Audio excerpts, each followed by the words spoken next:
Hello everyone and welcome to the first video in our new series called Sidequest.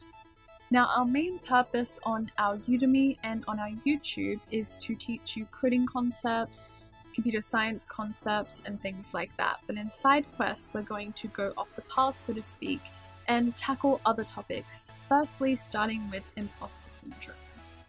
Now, Imposter Syndrome is something that a lot of people struggle with, and it is extremely common within the tech community.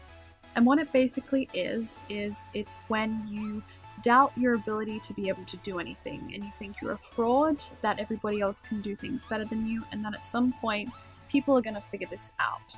When that's not exactly the case, and usually this is just our stresses and our worries taking over and making us anxious about our ability to do something. So let's dive into this a little deeper.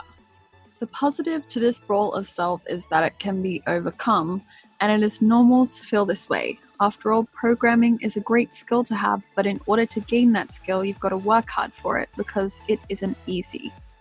Also, if you were to research Imposter Syndrome, you might be quite surprised to find hundreds of articles stretched out across the far reaches of the internet with tips and tricks on how to move past it.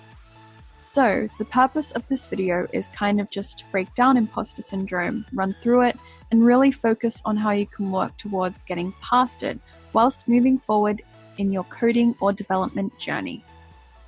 Now let's get into the top 5 ways you can combat Imposter Syndrome.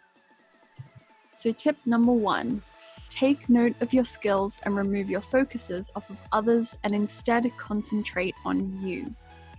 With things like social media platforms in the online world, it can be really easy to look at others and get sucked into the skewed version of people's lives, because after all, we only put pieces of our days online. Removing your focus from this and putting it on yourself allows you to measure your own successes. With this newfound time towards things like practicing or even keeping track of how you're doing, and actually being aware that you're working hard and you're doing great, because we need to be kind to ourselves.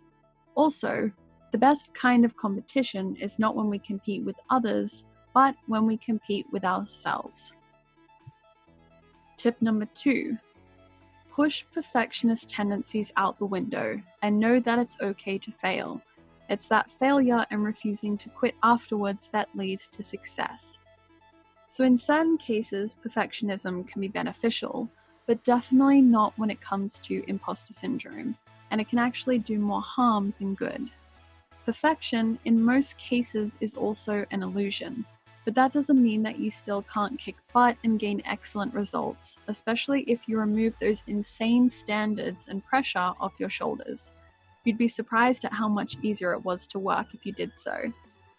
But failure teaches us things, and if you do fail, it's not the end of the world. You can take that experience and learn from it, and even more so, come back with more confidence the next time.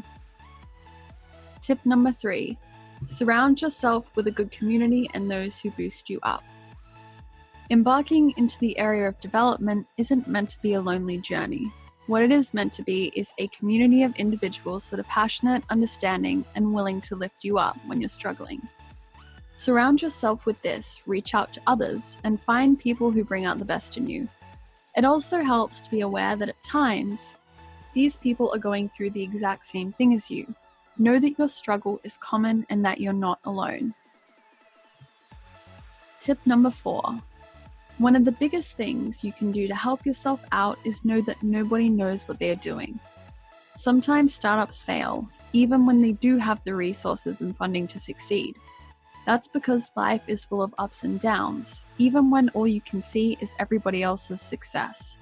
You can bet that everyone else is also simply trying to find their way, sometimes failing, sometimes succeeding, and sometimes trying new things to see what works best. We're all basically walking in the dark, and nobody knows what's next. The only difference is whether you decide to jump into that deep water or stay in the shallows. And lastly, for tip number 5, this is more so a statement, and that's that you deserve to be here, and know that nobody else belongs here more than you. So push yourself up, because when you think otherwise, it isn't skill, talent, or any of those other things that holds you back. It's actually you. Accept your skill and don't hold yourself back. Because when you trust your knowledge and push yourself to achieve your goals, imposter syndrome becomes a thing of the past and you gain that ability to move forward and put all of that energy back into doing what you love. So that's it for this first episode.